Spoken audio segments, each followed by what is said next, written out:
મારું નામ મયુર છે. હું ગુજરાતના નાના એવા ગામના એક મધ્યમ વર્ગીય પરિવારમાં જન્મેલો છું. અમે બે ભાઈ હતા. મારા પપ્પા અને ભાઈ ખેતી કરતા અને હું પણ મદદ કરતો. પણ જીવનમાં મારી ખુશીનો એકમાત્ર સ્ત્રોત હતી મારી ભાભી, મારા ભાઈની વિધવા પત્ની કાવ્યા. મારા ભાઈ મહેન્દ્રનું 5 વર્ષ પહેલાં એક અકસ્માતમાં અવસાન થયું હતું. એ સમયે હું ફક્ત 18 વર્ષનો હતો અને કાવ્યા ભાભી 20 વર્ષના હતા. ભાઈના મૃત્યુ બાદ ઘર એકદમ સૂનું સૂનું થઈ ગયું, પરંતુ બધાથી વધુ ખાલીપો તો કાવ્યા ભાભીના હૃદયમાં હતો. ભવિષ્યની ભયાનકતા અને સમાજના ભય વચ્ચે તે અંદરથી સાવ તૂટી ગઈ હતી. તેમ છતાં કાવ્યા ભાભીએ ઘરના બધાના માટે પોતાનું જીવન સમર્પિત કરી દીધું. મને આજે પણ યાદ છે, ભાઈના ગયા પછી કાવ્યા ભાભી મારા માટે કદી ભાભી જેવી ન રહી. એ હવે મારી જવાબદારી બની ગઈ. ભવિષ્યમાં કઈ રીતે હું એની મદદ કરી શકું, એ વિચાર મારા મનને દિવસને દિવસે વધુ ગંભીર અને સંવેદનશીલ બનાવી રહ્યો હતો. હું શાળાએથી ઘરે આવતો અને જોતો કે ભાભી ખાટલા પર એકલી બેસી રહેતી. ઘણી વખત તો એ આંખોમાંથી ચૂપચાપ પાણી વહાવતી, પણ હું કદી પૂછતો નહીં. પણ એ એક દિવસ બહુ ખાસ હતો. એક સાંજે જ્યારે ઘરના બધા ખેતરે ગયા હતા, હું થોડો વહેલો આવી ગયો. ઘરના દરવાજા પાસે પહોંચ્યો તો અંદરથી રડવાનો એક નરમ અવાજ આવ્યો. હું હવેથી અંદર પ્રવેશ્યો તો ભાભી ભીંજાયેલી આંખો પોંછતી હતી.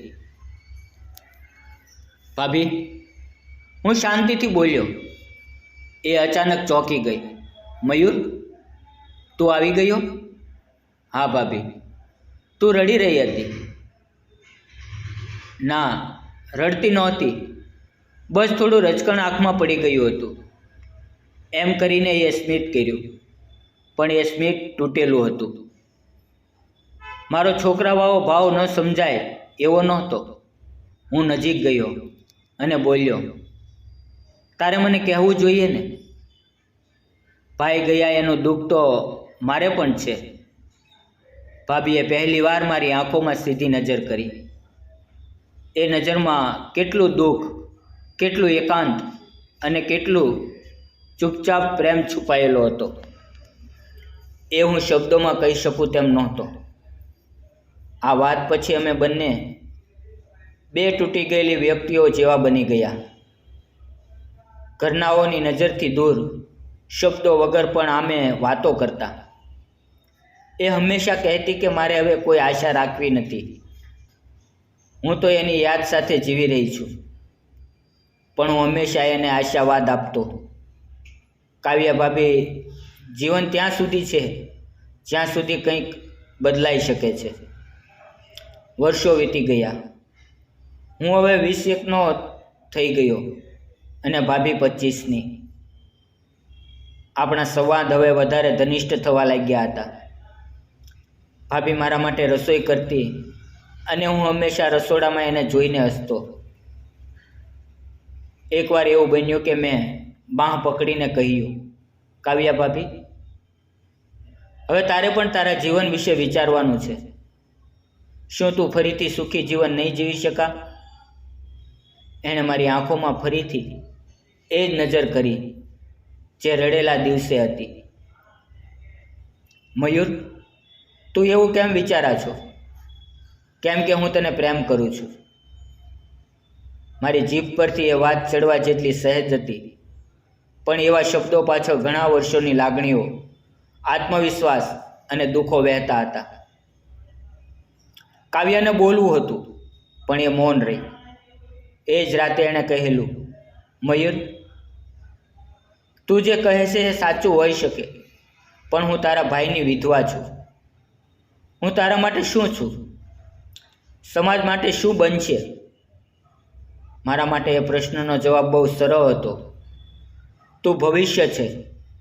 તું એક સ્ત્રી છે જે આજે પણ ડિઝર્વ કરે છે પ્રેમ, સન્માન અને જીવનના નવા સંસારની શરૂઆત. ઘણા મહિના સુધી એ સંઘર્ષ ચાલ્યો. ભાઈ, વીરધર્મ, સમાજનો ડર, ઘરના લોકોનું મૌન અને અમારી વચ્ચેની લાગણીઓ. પણ અંતે પ્રેમ જ જીત્યો. મારા પિતાને મેં કાળજીપૂર્વક વાત કરી. પ્રથમ એ આશ્ચર્યમાં આવી ગયા, પછી ઊંડા વિચારોમાં ડૂબી ગયા. પરંતુ મારા પપ્પાએ એક અર્થપૂર્ણ વાત કહી, જ્યાં સંબંધો સાચા હોય ત્યાં જાતિ કે સંબંધી અવરોધ નથી.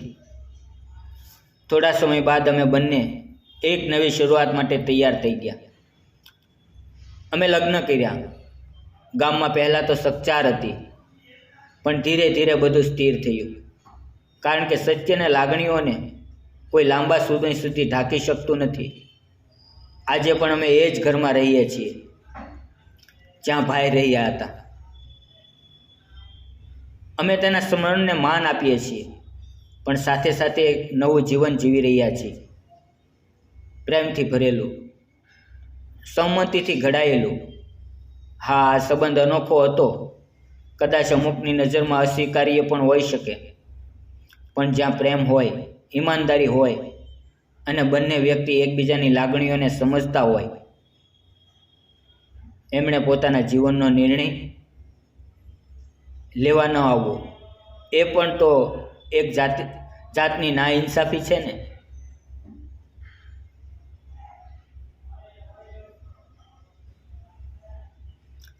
આજની મારી વાર્તાનો મૂળ સંદેશ એ જ છે, દરેક સંબંધની પાછળ એક ઇતિહાસ હોય છે.